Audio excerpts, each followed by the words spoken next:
আসসালামু আলাইকুম। সবাই কেমন আছেন? আশা করি সবাই ভালো আছেন। ঘুম থেকে উঠি রান্না করে ফেললাম একটু চা খেয়ে। আমার আবার ঘুম থেকে উঠে একটু চা খেতে হয়। চা খেয়ে রান্নাটা করে ফেললাম। বাড়িতে যাব, গ্রামের বাড়িতে। চলে আসলাম বাড়িতে। বাড়িতে এসে দেখি একদম বাড়ি ঘরদুয়ার বর্ষার পানিতে। আমাদের বাড়ির একদম দরজার সামনে পর্যন্ত বন্যার পানি উঠেছে। অবশ্য গেটের বাইরেই ছিল, ভিতরে ওঠেনি, একদম ছুঁই ছুঁই ছিল পানি।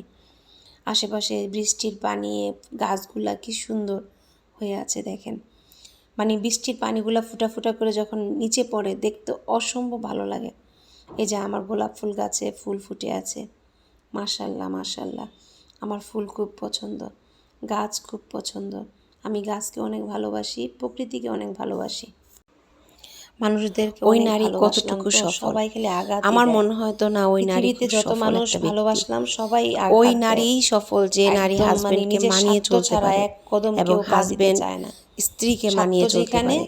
একটা সংসারে ভালোবাসার কমতি হতে পারে, ভালোবাসার কম হতে পারে, কিন্তু বদনাম, স্বামীর বদনাম মানুষের কাছে বলবে এটা কেন?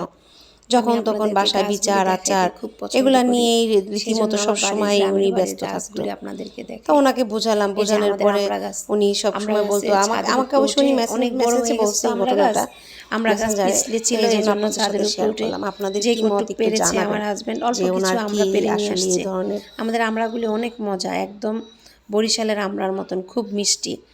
তো কি অল্প কিছু পারতে পারছে, অনেক কষ্ট হয়, ও পারতে পারে না, একদম এত উঁচু হয়ে গেছে গাছ।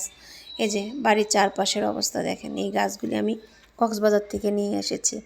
আমি আবার যেই জায়গায় যাই ওই জায়গায় গাছ আনতে পছন্দ করি। যেই গাছটা আমার ভালো লাগে ওই গাছটা আমি নিয়ে আসি। চারপাশ দেখে, বাড়ির আশেপাশে সব দেখে শুনে ঘরে তালা মেরে আবার চলে আসলাম।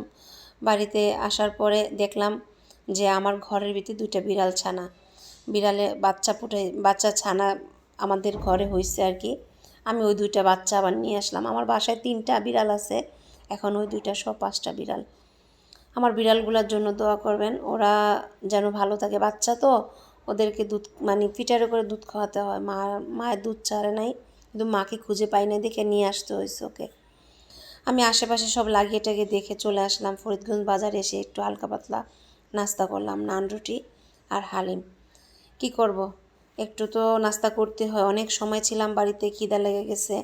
বাড়িতে যে আবার হাজব্যান্ড ওয়াইফ দুজনে ইচ্ছা মতো কাজ করছি। আসার সময় চারপাশটা দেখেন। আমাদের ফরিদগঞ্জে যাওয়ার পথটা অনেক সুন্দর, অনেক বলার বাহিরে। দুই পাশের রাস্তা এত সুন্দর লাগে। তো যদি আমার ভিডিওটা ভালো লাগে তাহলে একটা লাইক, ইউটিউব চ্যানেলটা একটু ঘুরে আসবেন। যদি ভালো লাগে একটু সাবস্ক্রাইব করে দেবেন। ভালো না লাগে ইগনোর করবেন। আশা করি যদি আমার এই ভিডিওটা ভালো লাগে সবাই